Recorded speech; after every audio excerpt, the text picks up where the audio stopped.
Mesdames et messieurs, bonsoir. Merci d'avoir choisi RTI1 à la une de ce 20h. L'axe Yamoussoukro-Pretoria se renforce. Le président Alassane Ouattara en visite d'État en Afrique du Sud a échangé aujourd'hui avec son homologue sud-africain Cyril Ramaphosa. Ils ont évoqué le renforcement de la coopération entre leurs pays et les questions régionales et internationales. Le ministère du Budget du portefeuille de l'État renforce les douanes ivoiriennes et les impôts. Le ministre Moussa Sanogo salue le travail abattu par les agents des deux régies financières et appelle à une mobilisation des recettes pour le financement des besoins de l'État. Il encourage l'administration fiscale victime d'incendies dernièrement. Le ministre d'État, ministre de la Défense, Téné Birahima Ouattara, remet des diplômes à des auditeurs de l'école de guerre de l'Académie des Forces armées de Zambakro. Cette troisième promotion est composée de 12 nationalités. Elle a été formée pendant près d'un an.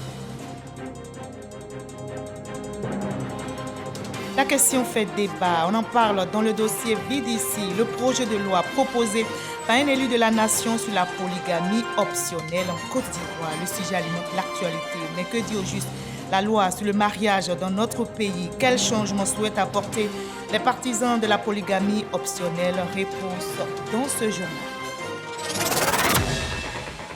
Et soyez les bienvenus sur RTI1. Heureuse de vous retrouver. L'axe Yamoussoukro-Pretoria se renforce. Le président Alassane Ouattara, en visite d'État en Afrique du Sud, s'est entretenu aujourd'hui même avec son homologue sud-africain Cyril Ramaphosa. Le renforcement de la coopération entre les deux pays ainsi que les questions régionales et internationales ont été évoquées. Awatouri.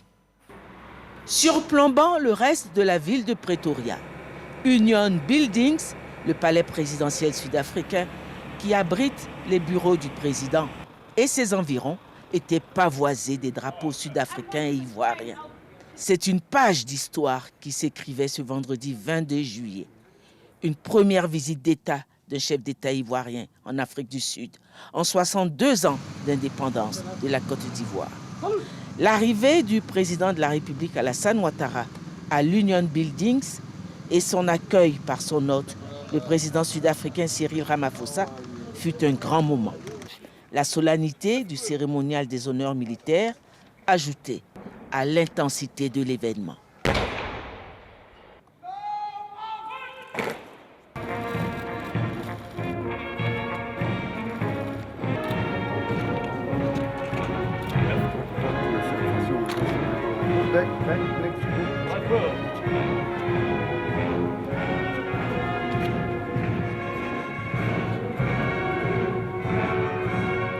À la fin du cérémonial, les deux chefs d'État se sont retirés pour un entretien en tête-à-tête, suivi d'un entretien élargi à leurs deux délégations.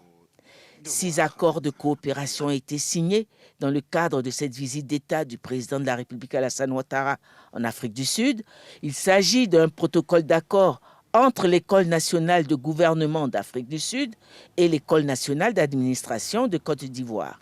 Également d'un protocole d'accord sur le transport, d'un protocole d'accord sur la culture, d'un protocole d'accord sur la coopération économique, d'un protocole d'accord sur la faune et la flore, enfin d'un protocole d'accord dans le domaine social et l'inclusion sociale. Les deux chefs d'État se sont félicités des avancées qu'ils ont apportées à la coopération entre leurs deux pays. 15 accords de coopération signés en l'espace de 8 mois. Si ces accords de coopération viennent faciliter les échanges entre les deux pays, le chef de l'État ivoirien a lancé un appel à l'investissement privé sud-africain dans plusieurs secteurs de l'économie ivoirienne. Je voudrais vous exprimer mes très vifs remerciements pour votre aimable invitation ainsi que pour l'accueil chaleureux et fraternel qui nous a été réservé. Je voudrais aussi, Monsieur le Président, vous réitérer mes remerciements pour la visite d'État que vous avez effectuée en Côte d'Ivoire les 2 et 3 décembre derniers avec une forte délégation d'officiels, d'hommes et de femmes d'affaires, mais également de la presse. 170 membres de la communauté des affaires, vous avez accompagné à Abidjan et nous voyons déjà les résultats de ces échanges et de ces contacts, puisque, comme je le dirai un peu plus précisément, la transaction des opérations commerciales entre votre pays et la Côte d'Ivoire ont augmenté de manière considérable. Je voudrais maintenant dire qu'au niveau de la coopération bilatérale, nous avons eu un excellent entretien au cours duquel nous avons évoqué les voies et moyens de renforcer davantage notre coopération bilatérale qui est déjà exemplaire. Nous avons décidé de promouvoir davantage les échanges commerciaux entre la Côte d'Ivoire et l'Afrique du Sud, car ceci ne reflète pas, même à présent, le potentiel économique de nos deux pays. À cet égard, je me réjouis de la signature de 6 nouveaux accords de coopération par les membres de nos gouvernements et qui permettront au secteur privé et public ivoirien et sud-africain de coopérer étroitement dans le cadre de partenariats mutuellement bénéfiques. Et je suis heureux de vous dire que pour les 9 accords qui ont été signés en Côte d'Ivoire, ont déjà été ratifiés par le Parlement et donc sont dorénavant en vigueur. Nous sommes convenus, Monsieur le Président, de faciliter l'implantation de sociétés ivoiriennes en Afrique du Sud et de sociétés sud-africaines en Côte d'Ivoire, afin d'intensifier la collaboration dans le domaine de la défense, de la lutte contre le terrorisme et de la transformation des matières premières, cacao et café, mais également dans le domaine culturel et artistique. La desserte de l'Afrique du Sud, de Johannesburg, je dois dire, par Air Côte d'Ivoire, va favoriser le renforcement des liens entre non seulement nos deux pays, mais entre nos deux peuples. Monsieur le Président, je voudrais donc exhorter les secteurs privés sud-africains et ivoiriens à intensifier leurs efforts en vue de créer de solides partenariats pour booster davantage nos échanges économiques et commerciaux. Hôte de l'Afrique du Sud, le président de la République Alassane Ouattara a été particulièrement honoré par le président Cyril Ramaphosa, qui l'a décoré dans l'ordre de l'Afrique du Sud, la plus haute distinction dans l'ordre national de ce pays. Le reportage réalisé pour vous et par nos envoyés spéciaux en Afrique du Sud, Viviane Aimé et Dramé Lamine. Un forum économique a été organisé aujourd'hui même dans le cadre de la visite d'État du président de la République Alassane Ouattara en Afrique du Sud. Un forum qui a réuni les hommes d'affaires ivoiriens et sud-africains. Le président Alassane Ouattara et le président Cyril Ramaphosa y ont pris part. Le reportage complet de Viviane Aimé dans nos prochaines éditions. Et avant la cérémonie de signature d'accords, 5 tables rondes ont été organisées entre les représentants des secteurs privés ivoiriens et sud-africains. La coopération dans le secteur de l'automobile était au menu. Les patrons de la Sotra, de la CIFCA et du conseil EVA, palmier à huile, étaient face aux chefs d'entreprise sud-africains de ce secteur. La partie ivoirienne a présenté les opportunités d'investissement dans ce secteur. Michel Digré est l'un de nos envoyés spéciaux en Afrique du Sud. Présenter les possibilités de coopération et d'investissement dans le secteur de l'automobile, mais surtout la chaîne de valeur de l'EVA en vue d'accélérer l'agenda d'industrialisation. Tels étaient les enjeux de ce panel. Et c'est le président du conseil EVA palmier à huile qui s'est le premier prêté à l'exercice. La Côte d'Ivoire produit 1 100 000 tonnes de caoutchouc naturel. Là, je parle du caoutchouc sec, ce que l'on appelle le caoutchouc granulé. Et ce caoutchouc intervient en majorité dans la fabrication des pneus. On a découvert ici donc qu'il y a une industrie des pneumatiques, qu'il y a une industrie automobile. Et nous avons invité nos partenaires sud-africains à venir en Côte d'Ivoire à monter des entreprises ensemble avec les investisseurs ivoiriens pour transformer donc notre caoutchouc naturel en pneus. C'est la seule façon en réalité de produire des véhicules à coût abordable. À la suite des interventions du directeur général de la SOTRA et du président de la CIFCA, les représentants du secteur de l'automobile en Afrique du Sud ont perçu les enjeux de la coopération avec la Côte d'Ivoire. Ils sont émerveillés par ce qu'on fait, premier producteur de caoutchouc, et on se rend compte que la Côte d'Ivoire, qui est pas très loin, je dirais, comparée à l'Asie de l'Afrique du Sud, ne vend pas son caoutchouc directement en Afrique du Sud, alors que l'Afrique du Sud produit à peu près 500 000 voitures par an. Donc pour eux, c'est vraiment une découverte et aussi une possibilité qu'on pourra avoir ensemble de pouvoir explorer l'ensemble des domaines de développement que nous pourrons faire ensemble. À l'ouverture de ce forum des affaires, les deux parties se sont engagées à faciliter la coopération économique entre les deux pays.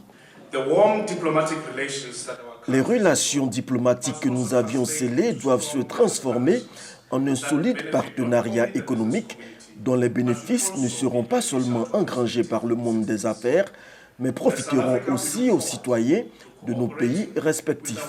Vous trouverez à travers la Chambre de commerce et d'industrie, la Confédération générale des entreprises de Côte d'Ivoire, les autres fêtières, la FIPME, les partenaires qui sauront vous accompagner à travers des offres de services allant des démarches administratives au service d'accompagnement et de conseil en passant par l'information économique.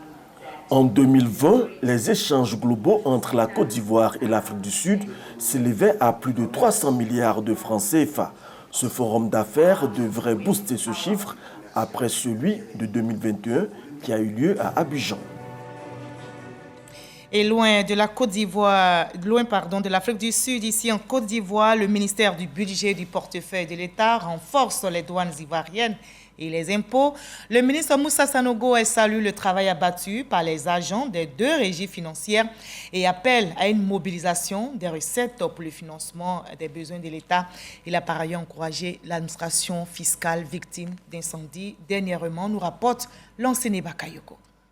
Dans l'accomplissement de leur mission quotidienne de mobilisation des recettes de port, les douanes ivoiriennes se trouvent parfois confrontées à des difficultés de mobilité. Le gouvernement a donc décidé de doter la régie financière d'engins motorisés. Cette dotation, composée de 105 véhicules, vient accroître considérablement les capacités opérationnelles de l'administration des douanes. Grâce à cet important appui, notre administration pourra doter ses agents de moyens d'intervention leur permettant de lutter efficacement contre la fraude et la contrebande sous toutes ses formes et optimiser nos performances. Cette optimisation des performances par l'amélioration de la mobilité des agents devrait se conjuguer aussi avec la dématérialisation des opérations de dédouanement, le renforcement du dispositif de l'analyse du risque et du renseignement, l'accélération de la transformation numérique des douanes. C'est extrêmement important qu'on puisse travailler à faire en sorte qu'on améliore les opérations de surveillance interne pour pouvoir mobiliser davantage de ressources à ce niveau-là, pour compenser les manques engagés et relever au niveau des marchandises franchissant la frontière. Ce qui est attendu des douanes ivoiriennes pour l'exercice budgétaire en cours, c'est environ 2227 milliards de francs CFA. Quant à l'administration fiscale, sa contribution au budget de l'État a été fixée à 3300 milliards de francs CFA. Malheureusement, la direction des grandes entreprises, le plus gros réservoir de collecte situé au deuxième étage de la tour E, a été endommagée par un incendie. Moussa Sanogo y a effectué une visite des bureaux touchés et procédé à une évaluation des dégâts. Nous avons aujourd'hui une administration fiscale qui a beaucoup progressé, en particulier en matière de digitalisation et en matière de systèmes de réplication, aussi bien à Abidjan que hors d'Abidjan, qui font qu'à tout moment, on est capable donc de récupérer des informations. Même si le cœur de ce département névralgique n'a pas été touché, Moussa Sanogo annonce qu'un dispositif sécuritaire beaucoup plus robuste devrait voir le jour.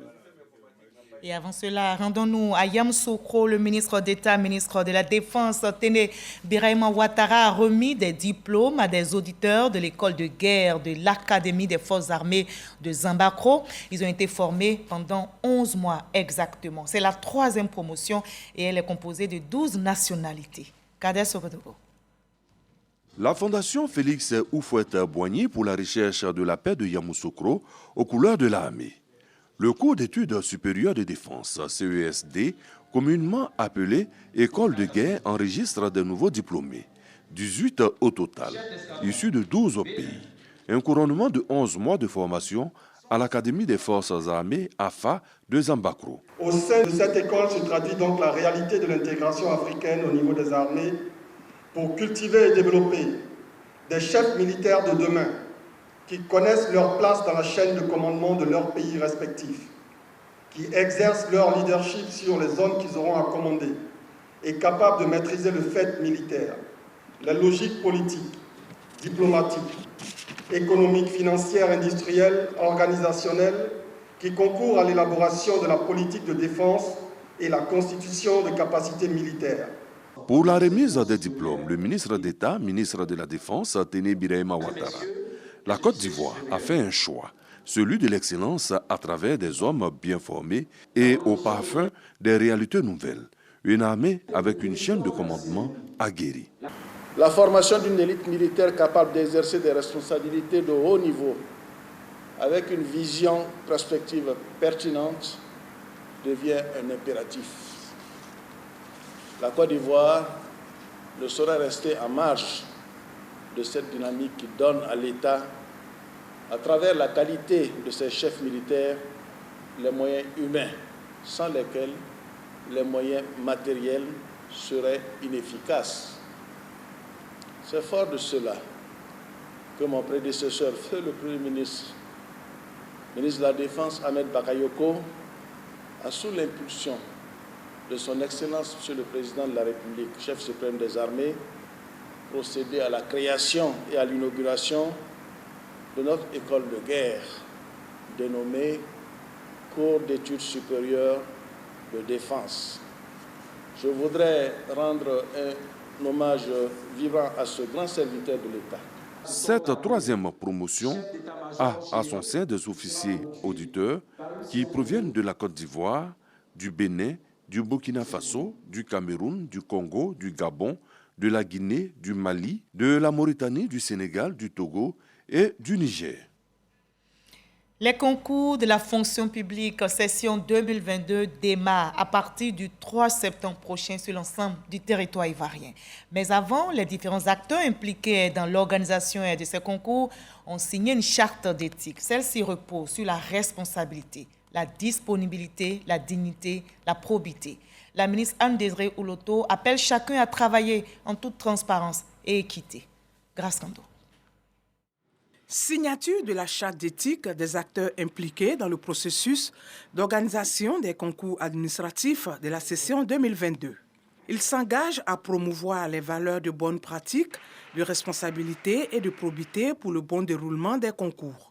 Il y aura des réunions de sensibilisation avec les organisations des jeunes et des femmes et même des fonctionnaires pour appeler tout le monde à respecter cette charte-là et en faire en sorte que chacun la connaisse. Nous allons la vulgariser, nous allons nous atteler à faire en sorte que l'esprit de compétition réelle puisse être incrusté dans chacun des candidats. Les compositions démarrent à partir du 3 septembre prochain. En plus d'Abidjan, 9 villes ont été retenues. Des innovations enregistrées. La plateforme unifiée qui consiste à s'inscrire sur une seule plateforme pour tous les concours administratifs.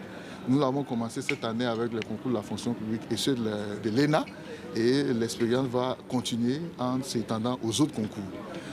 L'autre innovation, c'était donc les concours ouverts à nos parents, à nos frères de la diaspora, et donc qui est également en cours. La ministre Anne Ouloto dit compter sur le corps préfectoral pour la réussite de ces concours. J'ai décidé de vous mettre à nouveau en mission pour que toutes les activités terrain de l'organisation des concours soient efficacement conduites et qu'en aucun point elles n'affectent la qualité et la clarté dans le déroulement des compositions et ne soient entachées d'irrégularité ni de malfaçon. La ministre Anoulouto s'est aussi adressée aux candidats à travers les préfets. Je compte particulièrement sur vous, avec l'appui des directeurs régionaux de la fonction publique, pour sensibiliser fortement tous les candidats à la discipline, au travail et au mérite personnel. Je compte sur vous pour les dissuader de recourir aux marchands d'illusions et aux vendeurs de places au concours, de se consacrer à une préparation saine, sereine et active des compositions. Pour la session 2022, ce sont 377 concours administratifs ouverts. La place au travail et bonne inspiration aux différents candidats. La coopération Côte d'Ivoire-UE se renforce. L'ambassadeur de l'Union européenne en fin de mission dans notre pays était à l'Assemblée nationale pour une séance d'information en commission. Face aux députés, il a évoqué la législation en préparation et sur la lutte contre la déforestation et la diligence des entreprises en matière de développement durable. Le diplomate européen invite notre pays à s'adapter aux nouvelles exigences et priorités du marché mondial. Face au président de la Commission économique et financière et celui de la recherche, de la science et de la technologie, l'ambassadeur de l'Union européenne, Job von Kirchmann, a exposé sur le contenu de l'information dont il est porteur à l'Assemblée nationale. Dans le contexte des accords d'amitié qui se mettent en place entre l'Assemblée nationale en Côte d'Ivoire et le Parlement européen, il est important d'avoir un échange. L'Assemblée nationale pourrait jouer un rôle d'un côté avec ses homologues à Bruxelles ou à Strasbourg au niveau des parlements européens, mais aussi au niveau de sensibilisation locale pour la durabilité. Les présidents des commissions concernées, après avoir présenté succinctement leur domaine d'intervention, ont accueilli avec satisfaction cette séance d'information initiée par le diplomate européen. Ces dispositions législatives qui sont envisagées en Europe auront un impact important sur nos économies et sur nos populations. Donc nous avons exprimé quelques inquiétudes, mais nous avons aussi ouvert un champ de coopération pour qu'avec nos collègues parlementaires européens, nous puissions engager un travail de discussion pour voir dans quelle mesure leurs intérêts et les nôtres puissent être conciliés. Nous allons informer M. le Président de l'Assemblée nationale et ensemble définir un cadre de coopération. Partenaire constant de la Côte d'Ivoire depuis 1961, l'Union européenne entretient d'excellentes relations avec ce pays. En fin de mission, Job von Kirchmann est ambassadeur de l'Union européenne en Côte d'Ivoire depuis 2018. Commentaire signé pour vous, Abou Sanogo. Une proposition de loi pour légaliser la polygamie optionnelle en Côte d'Ivoire. L'idée du député de Koumassi, Yacouba Sangaré. Depuis l'annonce du projet de l'élu de la nation, on assiste à diverses réactions. La question fait débat. Mais que dit au juste la loi sur le mariage en Côte d'Ivoire? Quel changement souhaitent apporter les partisans de la polygamie optionnelle?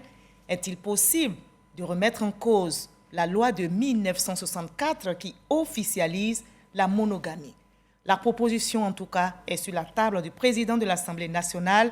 Polygamie optionnelle, la proposition de loi qui fait l'actualité, le sujet du dossier vide ici, signé ce soir, Serge Pacom Didi et Serge Kolia, on suit ensemble. L'entente et l'harmonie entre deux coépouses. À Angré Kokoviko, dans la commune de Cocody, Aïcha la première et Nakariga véhiculent l'image d'une famille polygame sans histoire. Moi, quand il n'est pas chez moi, il est chez l'autre. Et il fait 3 jours ici, il fait 3 jours de l'autre côté. Mais on se rassemble, souvent ici, elle et moi, on est complices. On se parle, on s'envoie des WhatsApp, des sketchs. Bon, il n'y a pas de souci. Elle et moi, on est des sœurs, sincèrement. Ok, salam alaikum. Comment allez-vous? Le mari Mamadou Diawara, musulman, vit sa situation de polygame sans aucun complexe. Après 9 ans de vie commune avec Aïcha, il décide avec l'accord de celle-ci de prendre une deuxième femme. Chez nous, en islam, On n'a pas de problème avec cela. Avant d'épouser la première, je lui ai dit que dans l'avenir, si le besoin se présente, je ferai la polygamie. Aujourd'hui, ce besoin est comblé. Je suis tranquille, je suis à l'aise. Vous voyez l'exemple, je suis avec mes femmes. La première, je l'ai nommée la tomate. La deuxième, je l'ai nommée, comment on appelle, la carotte. Voilà, je suis fier de m'afficher avec eux. Je fais des vidéos, mais je poste sur Facebook pour dire que la polygamie est mieux qu'avoir plusieurs bureaux. Rendons-nous chez les cocoteraies. Ici, le tableau se présente différemment. Alain vit maritalement avec son épouse depuis plus de 40 ans. Moi, mon père était monogame, c'est vrai. Mais j'ai eu des tuteurs qui étaient polygames, mais c'était l'enfer à la maison. Y compris pour les enfants, les épouses et moi-même qui étais la protégée. Donc c'est des choses qu'on ne peut pas conseiller parce que ça détruit les familles. Nous sommes contre la polygamie parce que nous n'avons pas retenu de bons exemples et des expériences réussies à reproduire. Et donc nous avons choisi un système social avec un homme et une femme. Ses petits-enfants autour de lui, l'homme n'a jamais envisagé une vie de polygame. En Côte d'Ivoire, depuis 1964, la loi sur le mariage consacre la monogamie. Mais ils sont nombreux, ces hommes qui assument leur statut de polygame, au vu et au su du législateur. Mieux, ces dernières semaines, la question de la légalisation de la polygamie a refait surface. À l'origine de ce débat, cet homme, député de Koumassi, devenu en l'espace de quelques jours le chef de file des défenseurs de la polygamie. J'ai déposé une proposition de loi sur le bureau de l'Assemblée nationale le 30 juin 2022. C'est le 7 juillet, donc j'ai fait un point de presse pour informer l'opinion nationale.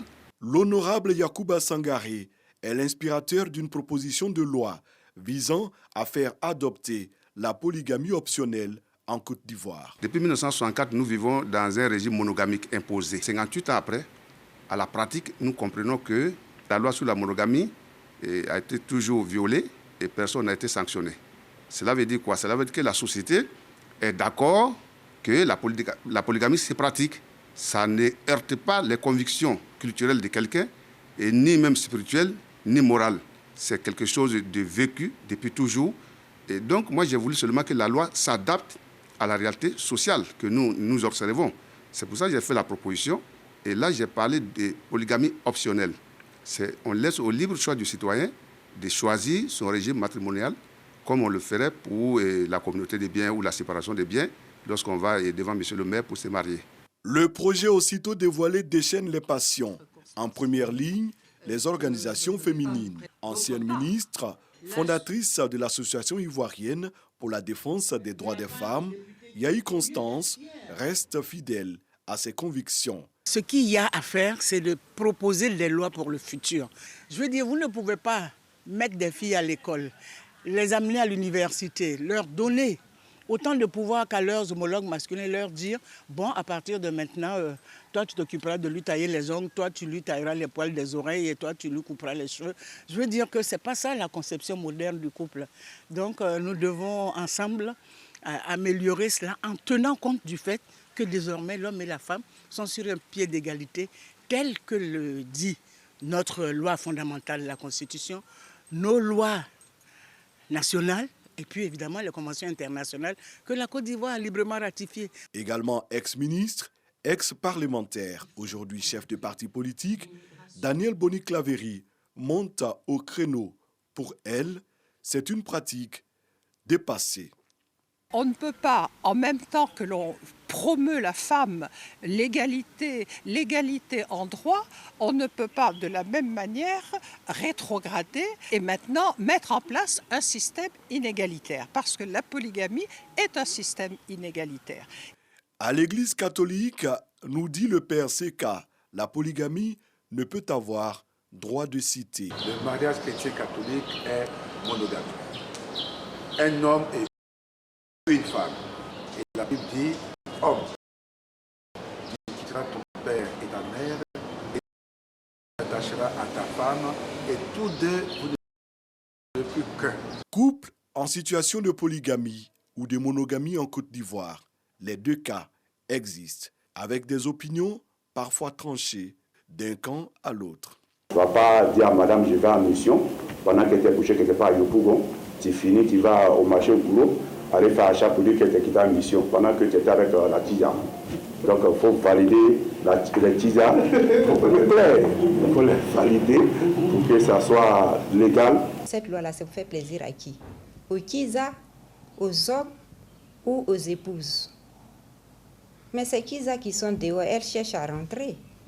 Mais écoutez, les TISA, moi je vais vous dire une chose. Nous savons que vous existez. Mais nous faisons comme si nous ne sommes pas au courant. Mais restez dans votre coin, ne venez pas nous chercher. Le dossier sera étudié selon la procédure. Si le projet de loi sur la polygamie optionnelle répond à toutes les règles de conformité en la matière, le débat s'ouvrira à l'hémicycle.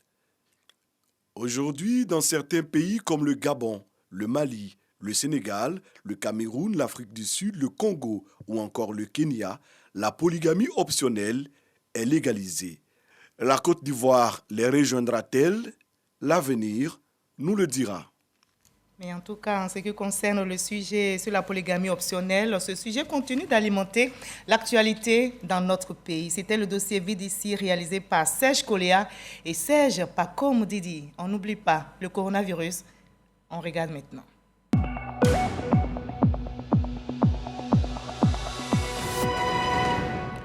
On reste vigilant, le virus continue de circuler. Ce vendredi 22 juillet, on dénombre dans notre pays 44 nouveaux cas de Covid-19 sur 870 échantillons prélevés, soit 5% de cas positifs, 81 nouvelles guérisons et un décès malheureusement enregistré ce vendredi. À la date du 22 juillet 2022, la Côte d'Ivoire, notre pays, compte donc 84 889 cas confirmés, dont 83 761 personnes guéries, 809 décès au total et 319 cas actifs. Faisons-nous tous vacciner contre ce virus mortel, le coronavirus. Et vous l'avez compris, c'est la fin de ce 20h réalisé pour vous par Mariette Alangba, Stéphane Conan. Il a été supervisé par Hervé Blé, Adama Koné et Lassine Fofana. Merci à toute la régie et merci à vous de nous avoir suivis. Je vous retrouve avec le même plaisir demain 20h. Prenez soin de vous.